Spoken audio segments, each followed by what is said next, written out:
Welcome back, Five Aces. Battle control initialized. Hey people, Five Aces here. It's me in a race against time and against the inevitable heat death of the universe.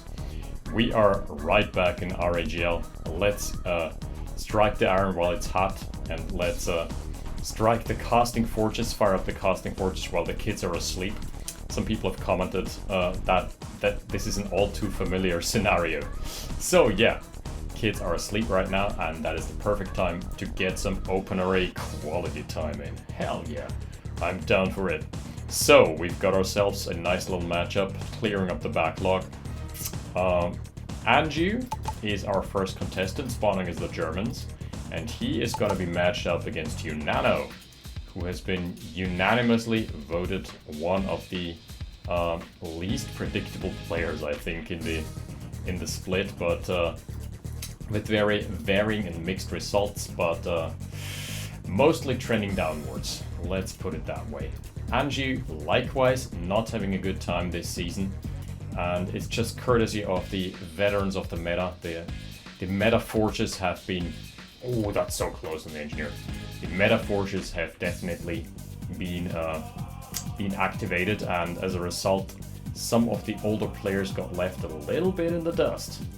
So, trying to scout here, doesn't find anything too unusual.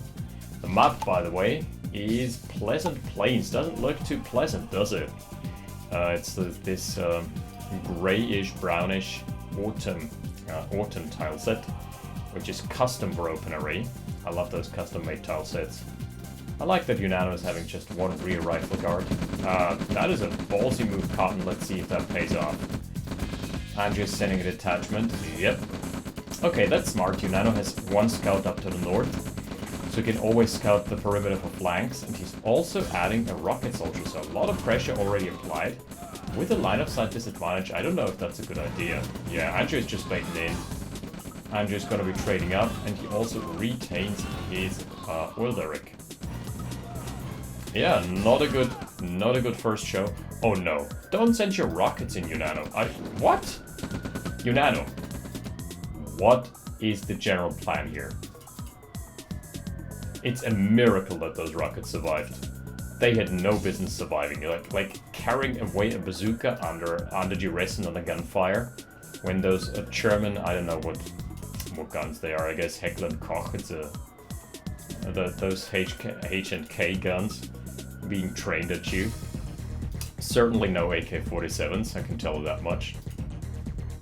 Yeah, good hustle. Gets his rockets out, but that's kind of nothing short of a miracle. Still though, the combat tab is gonna favor Anju because he was just fighting with line of sight advantage. And Unano's engineer is a little exposed. Hello, my friend. The rocket also nicely 5-stacked. Oh, Unano's going for a move out on the MCV. This appears to be sort of a meta move on this map, but Anju is not having any of it. Let's pull back the production tab. Anju's this time going for a service depot, so less cheese than usual. We're seeing some skirmishes, but overall, nothing too crazy just yet. And crucially, Anju gets to retain his derrick, so I would see him in a slight lead. He also has obviously gotten his service depot out earlier.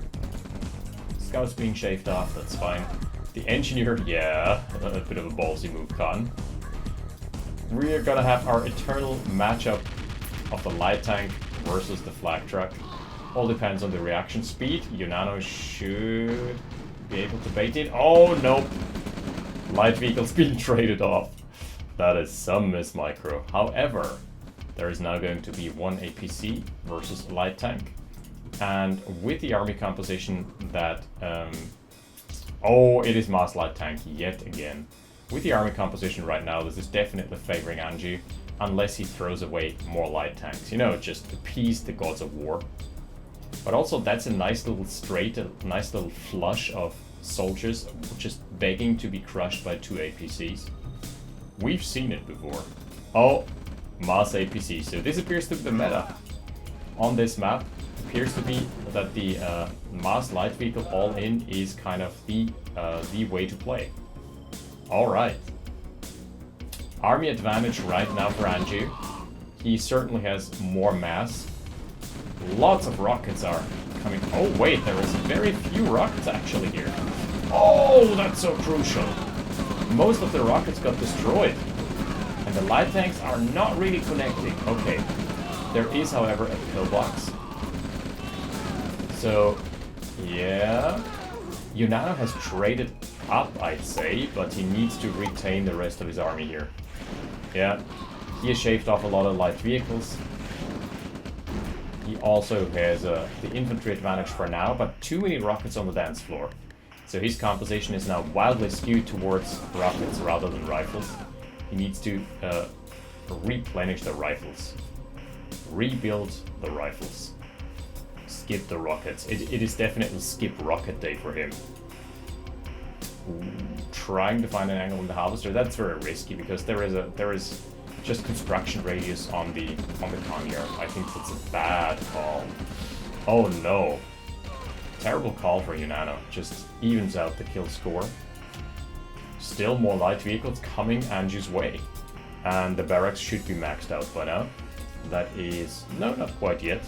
7th barrack and 7th set of racks is missing. Only one war factory. An actual MCV expansion, by the way, for Anju. So the Alpha Strike was not good here. Yunano had his APC up front and he didn't have the rockets in position. He still gets... oh, that is a nice flank. Gets a harvester, gets a refinery. Maybe he's going to kill a second harvester here as well. And he's got a beefy front line, so he can maybe start doing some damage. Oh! Sick crushes here. Absolutely sick crushes. Fantastic. Gets to kill another ore refinery here. This is looking very good for Yunano. Brilliant play with the double prong. And this has completely dismantled Anju, has caught him off guard. But this is game. This is straight up game. I don't know what Anju was doing. Being a little asleep on the tank wheel. Yeah. Is he still playing? I don't know. Rallying some light tanks over. He didn't have an army out anywhere on the map. It feels like... what's the army graph looking like? Okay. It was just Anju being outscaled, I guess, as well. As well as just losing more than half his army to this push. In addition to the econ. So yeah. This game is essentially over. Oh, he still has 5 harvesters, so that means he must have had a harvester advantage earlier, but the econ hasn't yet kicked in. But right now it's completely hopeless. Yeah, GG. That is game 1, going the way of Yunano. Very solid play, and interesting to see a light vehicle meta develop here. This is something that has been unheard of in seasons past. I'm all for it, because it opens us up to some more build variety, and also just opens us up to some more shenanigans early on, rather than just massing up for tier 1.5 pushes. Alright, with that out of the way, let's get into game 2. See you in a sec. Battle control terminated. Battle control initialized. Welcome back, folks, and game number 2 is going to be a Germany mirror, of all things, on Westworld. One of those very barren and empty maps. Looks a bit Texan to me. You know, the a lonesome oil field, lonesome star state looks like. Very, very open desert, and nothing else going on all that much. This map doesn't really have anything special, does it? There are no corner derricks. There is just one derrick in the middle. Begs the question: is it even worth it going for the derrick? You may want to vie for control and then opt not to even get an energy, just rather retain control. Maybe you want it for the line of sight. It's kind of a weird map, let's be honest. Oh. First hit here. First blood being drawn by Anju. First blood. And the rifles for Yunano are trying to find a different angle here. Still Anju in control. Gets to wrestle control of the derrick. Very close to the barrel though, just say. This can backfire horribly. And this is now Yunano trying to look for an angle with 2 medics mixed in. That is a lot of investment early on. 400 credits, that's 4 rifles. But very smart spread from Anju. Spreading out his rifles so he doesn't get caught off guard. And he does have the Derek now. Gets to pull his forces back, should also maybe send the engineer back. With line of sight advantage for him. Angie can still not hold. Oh, Angie's dead. That's fine. Oh, ho, ho. What a glorious explosion. Angie will still not be able to hold here, but he's gonna... Wait a second. Why are you focusing the Derek, you madman? He's not even gonna get it. That is a disastrous early game. If only Yunano had pushed in, he could have, just with an attack move, he could have honestly gotten a lot of kills and just overwhelmed. And thus neutralized the advantage. But that was going from bad to worse for Yunano. Look at those highly decorated Navy SEAL specialist teams. I guess it's Germany, so it's the GSG 9 or something. GSG 999. If you wanna retain that meme. Unborrow it. Okay, War Factory's outran you, and Yunano has relocated early on, so he doesn't have a War Factory just yet. He's still on 2 Harvesters. Oh, I do not like his chances right there. Ouch. I do not like his chances there. I do not like them in a chair. I do not think that that was fair. That early game won fair and square. Yeah. Honestly, that is a disaster. Yunano, my man, after taking game 1 in convincing fashion, he has decided to, just squander it a little.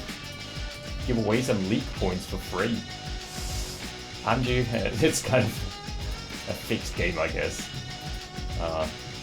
They have decided to fix their games against each other, have them rigged, and split the points, split the difference. 1 light tank now for Anju. And is he going light vehicle meta once again? He certainly is. There is no relenting, there is no stopping the light tank production. Light tank assembly lines of Anju. Also has the Derek. So there is that. What about the army? 1523. Yeah, that is a massive lead already. The economy as well. Anju has just had his economy kick in so much earlier because he had access to the War Factory, like 1.5 minutes ahead of Yunano. Now he's going for a backstab. 3rd light tank being added as well. This could hit a nasty timing. Very much unprotected on this flank is Yunano. Yeah, Anju mixing it up. Also, look at his income spike. It is a... Yunano is now ahead in Harvesters, because there is so much light tank investment for Anju, but I think that is gonna even out dramatically in just a hot moment. I think that's a really smart flank. It hasn't been scouted, and you usually don't have this on the radar, both in a metaphorical and a literal sense, because you're expecting your opponent to, if you lose the early game this drastically, you really just expect your opponent to take the free expansion, maybe play defensively. No. Anju is going for a wide flank. And this one is gonna be bad. Oh, Yunano also invested into an actual MCV. Okay, some scouts being scouted about as well. And here's the Alpha Strike. Bring it on. Oh god. First, oh, nice scatter move. His scatter move was fantastic here. 2 Harvesters already down, 3rd Harvester sure to follow in just a second, and nothing much else was lost. Oh, that's so smart. Anju leaves behind a little detachment of the rifles just to keep them busy. He's scouting. Yunano is broke, he's on 3 Harvesters. He does have 2 MCVs. Oh, and the ore trucks have been idle as well. Now, a little more,